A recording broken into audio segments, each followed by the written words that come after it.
Assalamualaikum warahmatullahi wabarakatuh. Perkenalkan, nama saya Ismayanti. Di sini saya akan menjelaskan data profiling dan format efisiensi. Di sini ada langkah pertama. Langkah pertama yaitu inisialisasi spec session. Pada tahap ini dilakukan inisialisasi spec session sebagai pintu utama untuk menjalankan berbagai operasi di spek kode membuat session dengan nama aplikasi P1 profiling untuk memudahkan proses monitoring di spek UM. Nanti kita lanjut, kita salin aja ke Jupyter. Di sini saya sudah masukkan formnya itu ke Jupyter, di mana hasil outputnya itu menandakan bahwa spek sudah aktif dan sudah siap digunakan untuk proses analisis selanjutnya, di mana outputnya itu spek version 3.5 dan APK-nya itu generate script. Lanjut ke tahap berikutnya. Di sini ada langkah kedua, yaitu generate dataset sintesis. Di sini langkahnya itu membuat si datasetnya sintetis yang mensimulasikan Lightstream e-commerce dataset berisi 200 record dengan kolom target, tanggal USD, negara URL, status HTTP, dan PIS. Di sini saya akan melanjutkan ke Jupyter, dan saya sudah masuk di Jupyter, di mana format penyimpanan menggunakan CSV dengan mode overwrite, sehingga data lama akan ditimpa jika dijalankan ulang. Dataset ini menjadi dasar untuk proses analisis dan validasi selanjutnya. Lanjut ke tahap berikutnya, di mana tahap yang ketiga itu ada profiling data awal. Tahap ini melakukan profiling data untuk memahami karakteristik dataset. Sebelumnya terinformasi data yang dibaca dari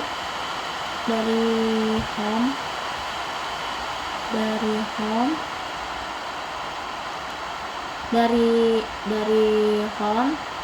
Jofran, data dan list, lalu dihitung jumlah baris dan kolom.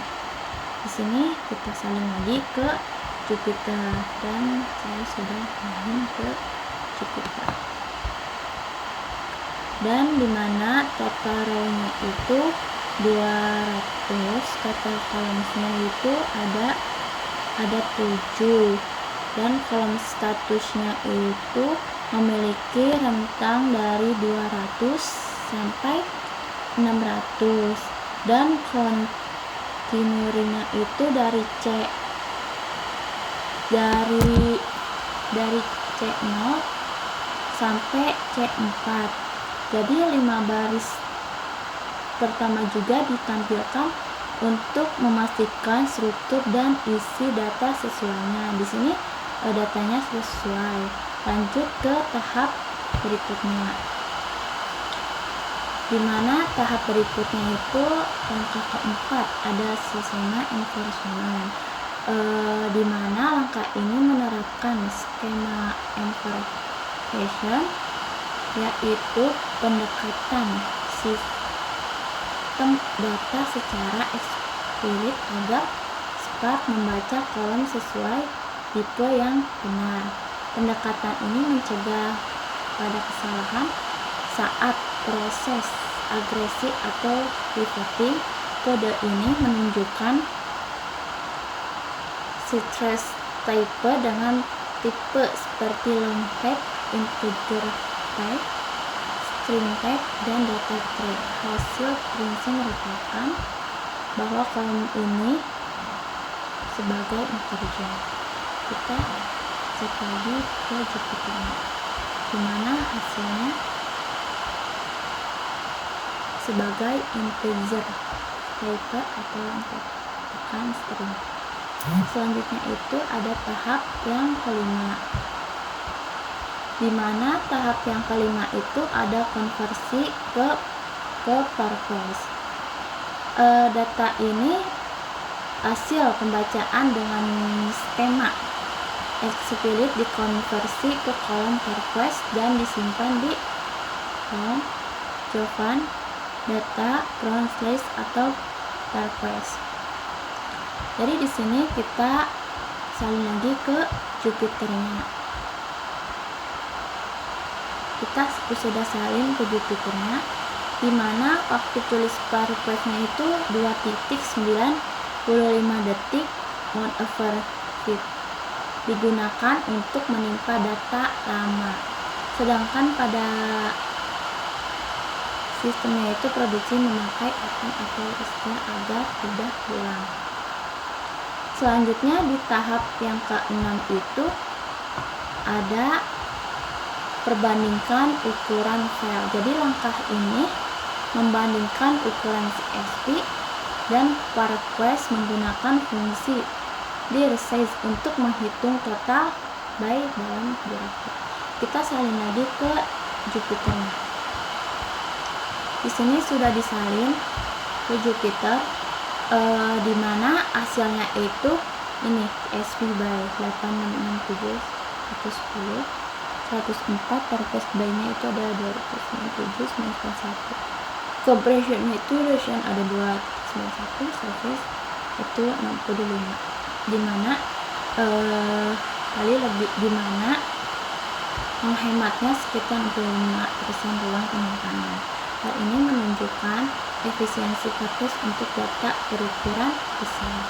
Baik, caranya semuanya kembali. Jadi hasilnya kita sekian penjelasan dari saya, di mana praktikum kedua ini yaitu data quality dan medallion architecture, di mana langkah pertamanya itu kita masukkan kode digunakan untuk membaca file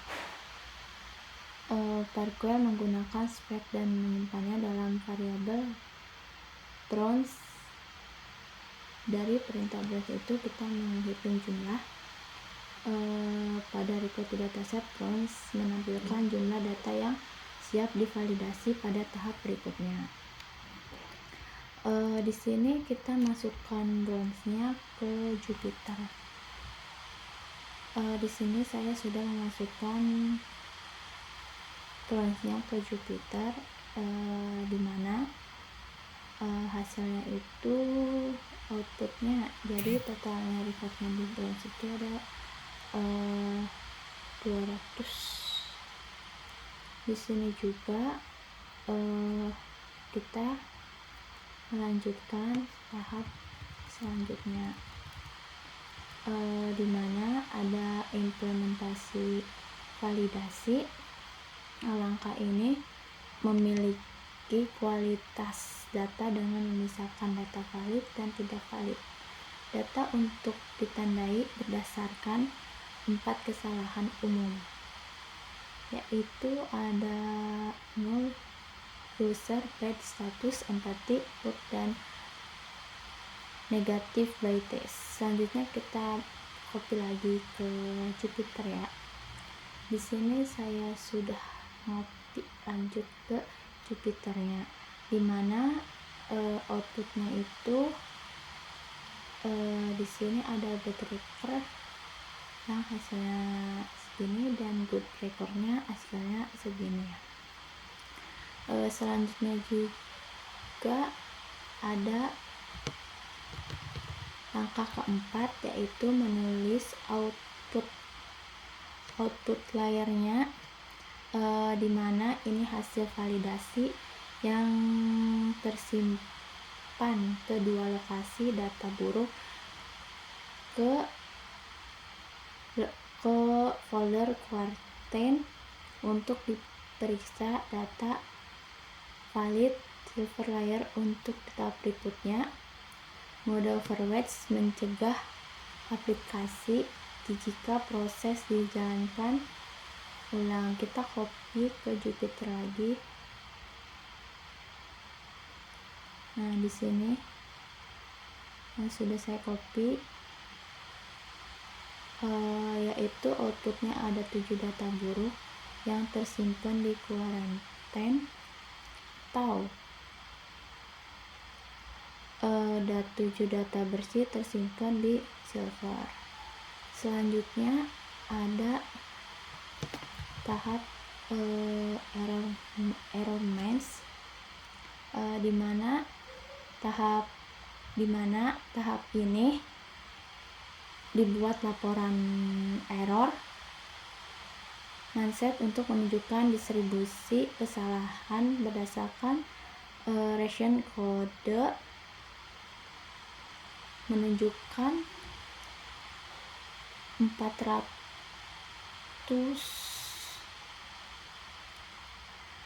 data dengan kesalahan batch status disimpan sebagai fail. Di sini kita coba lagi ke Jupyternya. Nah, di sini saya sudah mengcopy Jupyternya, di mana outputnya itu ada error message tersimpan di home Java data quarantine dan error message CSV. Selanjutnya juga ada langkah berikutnya, yaitu run repos, di mana tahap ini menghasilkan run repos, yaitu ringkasan hasil validasi yang mencatat jumlah data masuk, data valid, tidak valid, error, hasil yang disimpan dalam JSON agar mudah diintegrasi dengan sistem monitoringnya. Kita copy lagi ke Jupyter. Nah, di sini saya sudah mengcopy ke Jupyternya, yang dimana hasilnya itu outputnya 200 data diproses, 4150 data buruk, 20,8%, 159.850 data valid, 79,93%, di mana Valorant Support P2 JSON menjadi dokumentasi penting untuk pemantauan kualitas data dan kinerja validasi. Selanjutnya kepada tahap yang ketiga, praktikum, yaitu batch transform dan spec SQL. Di sini langkah pertamanya itu transformasi ke ghost layer. Pada langkah ini data dari silver layer diolah menjadi gold layer dengan melakukan agregasi harian per negara. Proses ini menghitung dari total basis dan jumlah event per hari menggunakan fungsi group by dan arg. Di sini kita copy lagi ke kodenya ke Jupyter. Nah, di sini saya sudah salin kodenya ke Jupyter, di mana hasilnya yaitu berupa tabel ringkas aktivitas harian per negara yang menjadi dasar analisis traffic e-commerce.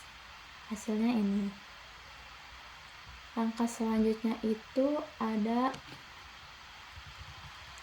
partitioning gold data, di mana data hasil agresi ini disimpan ke gold layer dengan metode partitioning berdasarkan kolom tanggal LED. Tujuannya untuk meningkatkan performa query karena spek hanya membaca partisi yang relevan saat dilakukan filter tanggal. Di sini kita salin lagi ke Jupyternya.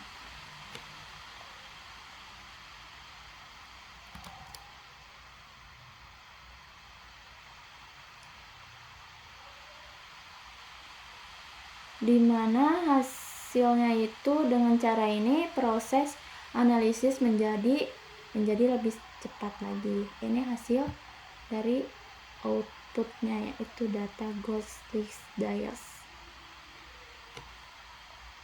Selanjutnya langkah yang ketiga itu ada query dengan spek SQL.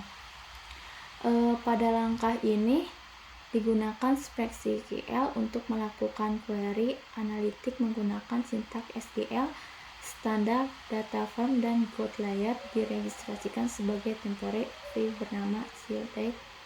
Lalu kemudian dijalankan query agresif untuk menghitung. Di sini kita copy lagi kodenya ke Jupyter. Dan di sini saya sudah simpan ke Jupyter, dimana hasil outputnya itu menampilkan ringkasan per negara berdasarkan jumlah total event sehingga dapat digunakan sebagai dasar pembuatan dashboard analitik eksekutif. Sekian penjelasan dari saya. Assalamualaikum warahmatullahi wabarakatuh.